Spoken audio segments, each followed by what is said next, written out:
This is Stacie with Keeping It Real with Stacie. Today I have one of my favorite people in this world joining me today. This is Anne, and she's a buyer. She was referred to me from some past clients, and we've been working together for about 6 months and going and looking at homes, viewing properties, writing offers, sometimes getting our heart broken when we didn't get our offer. But throughout all of this, Anne and I have become really good friends, and I wanted her to be here to talk about the buyer experience. So, Anne, when we first met, or first time we talked on the phone, you talked about the things that were important to you in a home. She wants to be here in Claremont. So tell me a little bit about why you love Claremont. Well, my husband grew up here, and so he's very rooted in the community. And for me, one of the things that I really love about the city, it reminds me of my neighborhood in St. Paul, Minnesota, where I grew up, and so it's got a lot of similarities to that.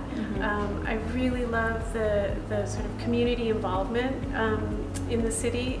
People are really love this place, and they really want to make it the best it can be. And it's got a huge sense of community here. Yeah, and so I think that's what really drew us in. And we've been renting here for a number of years. And have just been dreaming of finding our place to land in the city. Saving your money, and so you have a good, strong down payment. Yeah. So when we've been looking at homes, what were some of the qualities and things about a home that are very important to you, that you kind of feel that you have these details have to be there for this particular home? You know, sometimes that's a little hard to put my finger on, because for me, it's definitely all about feel. So it's what you feel when you walk into the space. But for my husband and I, there are some things that we are looking for specifically. I mean, obviously for our children, we have to have a certain number of bedrooms. So the number of bedrooms, we're looking for like a 3-bedroom place. We really like open floor plans. We really like the sort of mid-century, anywhere between 40s to early 60s. And so that's something that we're really drawn to. But mostly it really is kind of that feel. Because we've looked at places that we think we want a big yard, but then we look at a place that's perfect and it has a small yard. And so it's interesting too, when you're looking for houses, that what is really important starts to come through as you're looking at more houses, and you realize where you can compromise because you're not going to get every single thing up on your list. Never. You just never will. And so it's an interesting process to go through, to look for homes and walk through these spaces and kind of picture yourself there, and also just see where your priorities are in the house. And so there's always some wiggle room, and that's part of the process. Well, and we've looked at so many different types of homes. We've looked at homes where you had to go in and redo flooring and paint and maybe a kitchen or a bathroom here and there. But we've also looked at homes that have been completely redone.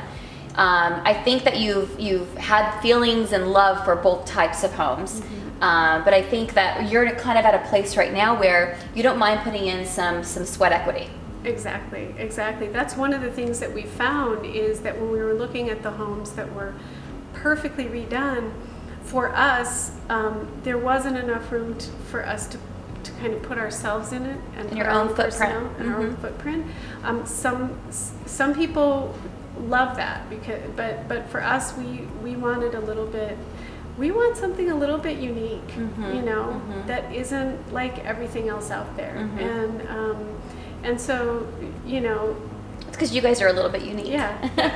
Maybe, I don't know. But we want something a little funky, something a little bit not like everything else out there. And so, it can take longer to find that too. Yeah, so. It has. And we've looked at quite a few. We've gone through blood, sweat, and tears together on finding that perfect home. So, and all in all, what has been kind of your buyer's experience? I think, our buyer's experience has been, it's been a bit of a roller coaster, but I think with your guidance, it's been a huge help to hear somebody's perspective who's seen it all and who's been through it and knows that one of the things that you told me, I think that's just a huge help, was just, you know, it will all, when, you know, you're gonna find your place. It is out there, and there will always be another home. And so if something doesn't work out, if somebody else's offer is accepted and yours isn't, I mean, my advice to home buyers is just, don't let your heart be broken. Just hang in there. You will find the place. And that it you're all meant to be falls in. into place. It does. It does. It always falls really into does. place. Yeah. Yeah. Well, thank you so much, Anne, for being here with me. And she's also going to be here on next week's episode, and we're going to talk about home inspections. So thanks again. Bye, guys.